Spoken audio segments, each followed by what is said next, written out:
What happens when a man with a vision is dismissed by investors who only see his skin color? You won't believe how his unwavering confidence turned the tables and left them begging for a second chance. James Roberts was walking through the lavish lobby of a towering office complex, one where even the chairs seemed to be priced higher than his entire life. He had only recently crossed the threshold of this place, but already his heart was beating out of sync, like a drum in the chest.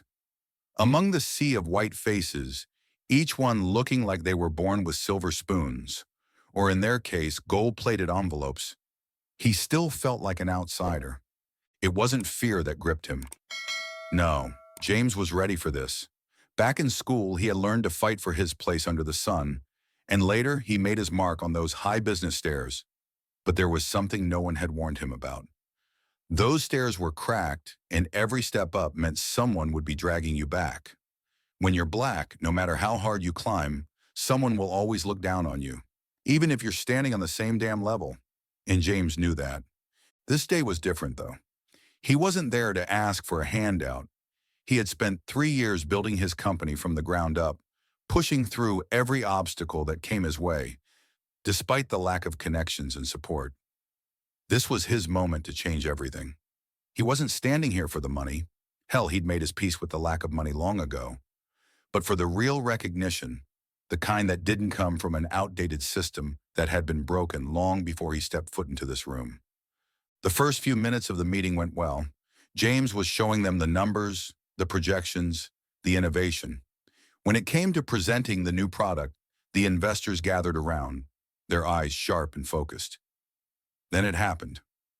Mrs. Ellis, one of the primary investors, gave him a look, one of those looks that stung like ice. It wasn't a direct insult, but her gaze carried so much disdain and contempt that it cut through the air like a blade. "Oh, I see. So you think we should all be blown away by your little startup?" she said, her voice dripping with sarcasm. The laugh that followed was loud, venomous, and it hit James like a brick to the chest. He felt a bitter lump rise in his throat. The message was clear. Why bother wasting time on this guy? James froze for a moment. His first instinct was to respond, but then he paused. Was it worth it? Was it worth arguing with people who had already written him off? They saw him as another token businessman with a shiny pitch deck but no real substance. But James wasn't going to back down. "We're not here for a comedy show, Mrs. Ellis," he shot back, his voice firm, and it cut through the laughter like a hot knife through butter. There was something in his tone that made even her shut up just for a second. He could feel his heart pounding in his chest, but he wouldn't let it show. He couldn't afford to lose control. Not now. Not when it mattered the most. Because every step he took, every word he uttered, had weight. This wasn't just about impressing these investors. It was about making them realize they had underestimated him, and they were about to feel the full force of that mistake. The room went silent. For a few moments, everyone exchanged glances, unsure how to proceed. But it was the kind of silence that signaled something darker was brewing underneath. As the seconds ticked by, James could feel the chill in the room, a cold indifference, the kind that was reserved for people they thought were beneath them. To them, he wasn't a businessman with a revolutionary idea. He wasn't someone they could take seriously. He was just the black guy in a suit, thinking his idea was worth something. But James wasn't just any black guy. He was a force to be reckoned with, and they would soon know that. The presentation continued, but James couldn't shake the feeling that the weight of their dismissive stares was suffocating him. The more he spoke, the harder it became to breathe, to focus. He knew this wasn't about his product anymore. It was about him, his identity, his skin, his worth in their eyes. And then it happened. As he wrapped up his presentation and sat back, Mr. West, one of the biggest shareholders, looked at him as if he were an inconvenience, like he had just interrupted their afternoon coffee. "Maybe we should wait while these numbers get scanned and verified," he said, his voice not overtly rude but dripping with condescension. James clenched his fists. It was that moment, when someone doesn't even try to hide the disrespect. The words hit him hard. He felt his blood boil, but he knew that reacting would give them exactly what they wanted, an excuse to label him as too emotional or difficult. He could feel the shaking in his hand, but he forced himself to stay calm. If he lost control, he would lose everything. Because in reality, everything's already decided, he thought. I was just here to fill the diversity quota, to check off the box. They wanted to say, hey, we gave the black guy a shot. But it wasn't ever really a shot, was it? The minutes stretched on like hours. He could feel the atmosphere shift around the table. What had started as polite indifference was now pure disdain. They weren't listening anymore. They didn't want to hear it. In their minds, the conversation was over. The narrative was already set. Here's this black guy with an idea he thinks we should invest in. But hey, we'll humor him for now. That was when it clicked. The game had already been rigged before he walked into that room. This wasn't about merit. It wasn't about the quality of his ideas. It was about power. It was about a system that had been designed to keep people like him in their place. The rules had never been for him. They'd been for them. His heart was racing now, but there was no turning back. I'm done. I'm out of here, he said, his voice cutting through the quiet like a blade. His words didn't need to be loud to have impact. He knew they were all listening now. Don't act like you don't see what's happening here, he thought, glaring at them. You can't just look at me and pretend you don't know what's going on. You know it, and I know it. So let's cut the act. He stood up, gathered his papers, and walked towards the door. No one said a word. The silence in the room was now oppressive. As he stepped out, he felt a surge of emotion. His body was shaking, but not from fear, from something deeper, something that felt like raw anger mixed with a sense of injustice that he couldn't contain anymore. What happens next changes everything. You won't want to miss how it all unfolds. And as he walked down the corridor, knowing the weight of everything he had just said, he made a vow to himself that it wasn't just about this deal anymore. It wasn't just about the money, the company, or even the validation. It was about something more fundamental, his dignity. They didn't get to define him. He would define himself no matter how hard they tried to stop him. 2 days later, the phone rang. This time it was Mr. O'Connor himself calling. James had been on his way home after a grueling day at the office, his mind a swirling mess of calculations and frustration. He had seen this game of high-stakes finance before, the art of negotiation, where every move, every word, and even the smallest flicker of emotion was scrutinized and turned into an advantage. But this call, this unexpected call from O'Connor, made him stop in his tracks. James, we want to talk again, O'Connor said, his voice steady, but there was an edge to it. This isn't what you think. We've gone over your ideas and there's potential, but there are a few things we need to sort out. James's finger tightened on the phone, his stomach doing a slow churn. The word potential was one he had heard 100 times before. He knew what this was about. They had already made up their minds about him, about his ideas, but now they needed to make him feel like the decision was his to make. They had to create the illusion of choice. Sure, let's talk, James replied, his tone flat but his mind racing. This wasn't just another chance to negotiate. He wasn't sure what it was, but he felt something was different. They had already humiliated him in front of their boardroom. They had already shown their true colors, and now they wanted him to come back and play by their rules again. Would he? The next morning was unbearable.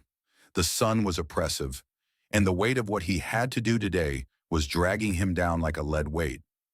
He had to return to that conference room, sit across from the same people who had looked at him like he was a joke. The thought of it made him feel like he might suffocate in that air-conditioned room. The night before, James had laid in bed for hours, replaying the events in his mind. They hadn't just dismissed his pitch, they dismissed him. The way they looked at him, the subtle undercurrent of disdain, the feeling that no matter how good his ideas were, the color of his skin would always be a barrier. He wasn't going to let it go this time. If this meeting was going to be his last chance, then he was going to make it count. But in the pit of his stomach, he knew that walking back into that room, facing those people again, was going to be more than just a negotiation. It was going to be a fight for his dignity, a fight for respect, and a fight for something more important than money, the truth. As he stepped into the conference room the next day, his heart thudded loudly in his chest. The faces around the table were all too familiar. Those faces he had seen during the first meeting. All those moments of fake politeness, the undercurrent of judgment. But this time he wasn't the same person who had walked in before. He knew better now, and he wasn't about to let them play him again. The room felt like a battlefield. Every seat, every desk, every inch of space seemed designed to intimidate, to make him feel small. And in a way, it worked. His body language betrayed him for just a second, but it wasn't fear they saw. It was the tension of knowing he was about to expose them. He wasn't here for their approval anymore. He was here to lay down the truth, whether they liked it or not. The eyes that had once looked down on him with an air of superiority now seemed more calculating. They were still sizing him up, but something had shifted. They knew that something about him was different now. He wasn't desperate. He wasn't begging for their validation. He was here because they needed him more than they cared to admit. Mr. O'Connor leaned forward, his brow furrowed. "We know you're a man who believes in himself," he started, his voice firm. "But the issue here isn't just the idea. There's something more we're seeing, something beneath the surface. Are you willing to compromise?" James smiled, but there was nothing kind about it. It wasn't a smile of agreement. It was a smile of understanding. He knew exactly what O'Connor was asking. He knew exactly what this was about. They wanted him to play by their rules, to fall in line, to make concessions for the sake of their comfort. But James wasn't here to compromise. "Compromise?" James repeated, his voice cool but carrying an edge. He let the word hang in the air, a challenge. "I've already made enough compromises in my life. If you want to see real change, then you're going to have to stop asking me to bend." The pause that followed was palpable. He saw it in their eyes, the shift. The walls were coming down, brick by brick. They thought they could push him around, play their games. But now they were realizing that James wasn't the same man who had walked in a few days ago. They thought he would break. They thought the threat of exclusion, the rejection, would bend him to their will. But here he was, standing tall, holding his ground. James had learned one critical lesson in his life. When you show strength, when you refuse to back down, people can't ignore you. They can't dismiss you as easily. And right now, he was showing them just how strong he was. He could see the hesitation in their eyes now. He could feel it. The way they looked at him, no longer dismissive, no longer condescending. They were wondering, no, questioning, if they could really push him aside this time. And that's when he decided to strike. He let the silence drag out, watching their faces, waiting for the perfect moment. And then he spoke again, quieter this time, but with more conviction. "Listen, all of this, these ideas, this pitch, this isn't about you and me. It's about us moving forward together or not at all. You want me to compromise? You want me to be the good little black man who knows his place? Well, guess what? I'm not that guy. If you want a real partner, someone who will go all in with you, then I'm your man. But you better get used to the idea that I'm not going to play by your old rules." He could see it in their eyes now, those looks of doubt, those moments of uncertainty. He knew he had them. The shift was happening. They were starting to realize they had underestimated him.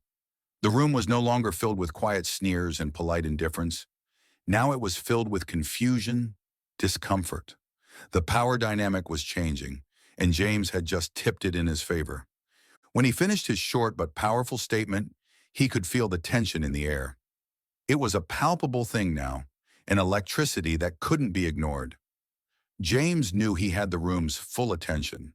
He had their respect, even if they didn't fully want to admit it. He had won the first round, and he knew that the next move was his. This is it, the moment you've been waiting for. Stay tuned to see how James takes control and shows them who's really in charge. The decision-making process stretched on for a full day after James walked out of that room, where everything he had worked for seemed like it was about to come crashing down like a house of cards. The investors had started to think. They finally realized something about James that no amount of financial jargon or polished pitch decks could hide. Despite the color of his skin, despite the prejudice that had initially clouded their judgment. This guy wasn't just a man with a big idea. He was a force, and this realization was like another slap to their deeply ingrained stereotypes. James woke up early the next morning, his mind swirling with doubt. He had seen how people like him were often relegated to the fringes of the corporate world, where even the best ideas were tainted by the biases of the decision-makers. But he had fought through it all. He had fought for his company, and he had fought for his dignity. That was something that no one could take from him. When the phone rang that morning, he had already made up his mind. He wasn't going to beg. He wasn't going to dance for anyone. If they couldn't see his worth, then it was on them. He had gotten this far without their help, and if it ended here, at least he would know he had fought with everything he had. But when he heard O'Connor's voice on the other end of the line, his heart skipped a beat. "James," O'Connor said, his voice cold and calculated, "we've made our decision. You're not just a candidate. You're the one we need. We want you to be our CEO." There was no excitement in O'Connor's voice, no warmth, just a flat, businesslike tone. But behind those words, James heard something else, an undeniable truth. They had come to the realization that James was the real deal. Whether they liked it or not, he was the person who could lead them into a new era. They were going to have to accept it, and in doing so, they would have to confront their own biases and misconceptions. James sat there for a moment, holding the receiver to his ear, processing the weight of what O'Connor had just said. Was this a genuine opportunity, or was it another attempt to pacify him, to make him feel like they were doing him a favor? He had no illusions. He knew that they only wanted him now because they saw he could make them money, not because they believed in him as a person. Still, the fact that they were willing to admit that he had something valuable to offer was a small victory in itself. He looked at the row of awards on the shelf in front of him, plaques, trophies, certificates that he had earned throughout his career, some for business achievements, others for community work. He had worked hard to get here, and now, in this moment, it was all coming together. His skin, which had always been a barrier, was now a part of his identity they couldn't ignore. And that was a victory in and of itself. But as the realization set in, so did the doubt. Was this just another rung in the ladder that would ultimately be pulled out from under him? Was this a step forward, or was it just another token gesture from people who had been forced to acknowledge his potential, but still didn't respect him fully? The questions haunted him as he sat there processing. After the call ended, he took a few minutes to himself. He needed to clear his head. He had worked his whole life to get to this point, but now he couldn't help but feel the weight of it all. If he accepted this, it meant he would be fully integrated into the system that had oppressed him for so long. He couldn't let that happen. He had fought too hard to let himself be controlled by people who would only see his value through their own limited lens. This could be the start of something new, but it had to be done on his terms. Days later, the meeting with the investors happened again, but this time things were different. The room felt heavier, more serious. There were no laughs, no underhanded glances. The room was full of people who were paying attention, not to his color, not to the stereotypes they had of him, but to the ideas he was bringing to the table. As James entered the conference room, he could feel the shift. The tension in the air was thick. The same people who had once looked down on him, dismissing him as just another token entrepreneur, were now sitting in front of him, listening. And not just listening, they were hearing him. They saw him for what he truly was, a leader, a visionary, and someone who wasn't afraid to take the reins. Mr. West, who had mocked him just days earlier, was now sitting silently, eyes fixed on James with an expression of concentration. There was no more amusement in his eyes. There was no more condescension. He was watching James, seeing him for the force he truly was, and the realization was clear in his eyes. James was not someone they could push around. He was not someone they could ignore. James didn't waste time. He had already proven his worth in the first meeting. This time, he didn't need to prove anything. This time, he was there to make sure they understood that he was in control. He spoke to them with unwavering confidence, laying out his vision for the company, for the industry, and for their future together. He spoke about the cultural shift that needed to happen, not just in their company, but in the industry as a whole. He spoke about leadership, diversity, and breaking the old, outdated systems that held people like him back. He spoke with passion, with purpose, and with the kind of authority that only someone who had fought for every inch of their success could possess. There were no interruptions, no dismissive glances. There was just the sound of his voice filling the room, resonating with the quiet power that had taken years to build. He wasn't asking for their approval. He was demanding respect. When he finished his presentation, there was a long silence. For a moment, it felt like the room was holding its breath. And then it happened. Mr. O'Connor, who had once been so aloof, leaned forward, his hands resting on the table. He met James's gaze and spoke the words that James had been waiting to hear. "James, we've made a mistake. We underestimated you. You're right. You're not just the diversity hire. You're the one who can change everything. We need you." And with those words, the final pieces of the puzzle clicked into place. James had done it. He had not only earned their respect, he had taken the reins of the company. He had become their leader, on his own terms. As the meeting concluded, James felt a weight lift off his shoulders. He had fought for this. He had fought for his dignity, for his right to be seen as more than just his skin color. And now he had won. He was at the top, and this time, he wasn't going to let anyone push him back down. He stood up, looked around the room, and met the eyes of every investor sitting there. His smile was one of quiet triumph. They had all thought they had him figured out, but now they knew who he really was, and they would have to live with the consequences of that knowledge. James wasn't just their CEO now, he was a force, and no one would ever be able to ignore him again. "We laughed when you walked in. Now we know we've just become part of history,"